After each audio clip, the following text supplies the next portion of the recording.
Hi, this is Brian. Welcome back to another Heroic Plus One. Not too long ago, I was blessed to be connected with Captain Dave Pollard, the commanding officer of the USS George H.W. Bush. I was connected to Captain Pollard by a dear friend of mine, Captain Daryl Cardone, who happens to be the commanding officer of the USS Ronald Reagan. As it turns out, I was introduced to Captain Pollard the day I was doing a leadership panel with my friends Rear Admiral Mike Manazir, author of Learn How to Lead to Win, and Brittany Loney, CEO and founder of Elite Cognition for the ROTC cadets at the University of Loyola near Washington, D.C. Now, Captain Pollard asked me if I'd like to get a tour of his aircraft carrier, the one that helped defend Ukraine at the Naval Shipyard in Norfolk, Virginia, the following day. I called my wifey to get her blessing to stay another day. She gave me an emphatic, yeah, go. That'll be amazing. Which led me to telling Captain Pollard, yeah, I'd be honored to join you. We immediately booked the short flight over to Norfolk, thanks Yana, and I got to spend 4 hours connecting with Captain Pollard and some of his crew, learning more about his leadership style and feeling like I just met a new lifelong friend. Shortly thereafter, Captain Pollard invited me back out to Norfolk to lead a heroic workshop with him and 50 of his top leaders responsible for the 20 different departments on his ship to empower them to fully leverage heroic for themselves and the 5,000 sailors on the carrier so they could show up as their best on the flight deck and on the home front. The trip was fantastic. Now, before our 3-hour workshop with his leadership team, I was blessed to connect with Captain Pollard and the commanding officer of Strike Fighter Squadron VFA 106 FRS, Commander Jason Fisheye Papadopoulos. Whole nother story about the origin of that call sign Fisheye and the playful way Top Gun pilots bestow call signs on one another. Now, on that incredible tour, I got to learn more about the F-18 pilots and their command support personnel. It was an extraordinary experience, and that's what I want to talk about today.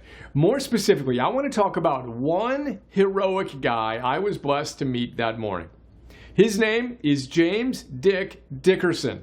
Now, Dick retired after serving for 20 years as a parachute rigger in the U.S. Navy. He's been in his civilian job with the Navy for another 10 years. He and his crew decked me out in fighter pilot gear, including an Iron Man-like helmet, that was crazy cool, while explaining the intricacies of their jobs and how they take care of the F-18 pilots they serve.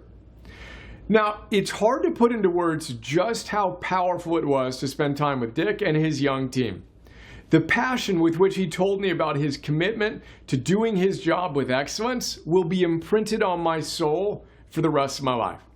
Now, one of his jobs is to pack the parachutes that the fighter pilots may need to use in the event of an emergency mid-flight ejection. Imagine that for a moment.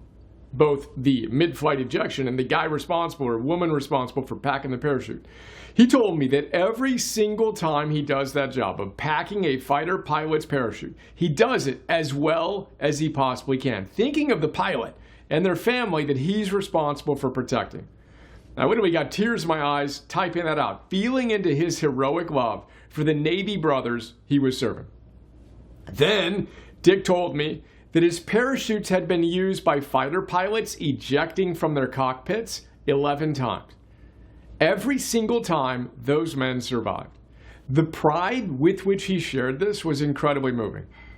Then he told me that one of the traditions when this happens is that the pilot who survived his emergency ejection because someone like Dick did their jobs well would thank Dick with a special gift. Then he told me the story that will forever be imprinted in my heart and soul that I think serves as such a powerful example for all of us to make the connection between what we do and those we serve.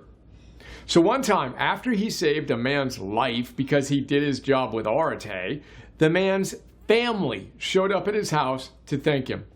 Get tears in my eyes even saying that. The grateful fighter pilot's young daughter told Dick, "Thank you for saving my daddy's life." Imagine that. And if that doesn't give you tears in your eyes, I don't know what will. And that's today's plus one. The science is unequivocal. The happiest among us make the connection between what we are blessed to do and the people we are blessed to serve. Do you? And practically speaking, let's get a rep of moving from theory to practice to mastery on this right now. What do you do? And more importantly, who do you serve doing what you do? Think of one person who has benefited from the work you do. Feel the importance of what you do. Then approach as many moments of your day today with that person and others like them in mind. Now, that is one of the fastest and most powerful ways to boost your sense of meaning and purpose and eudaimonic joy in your life.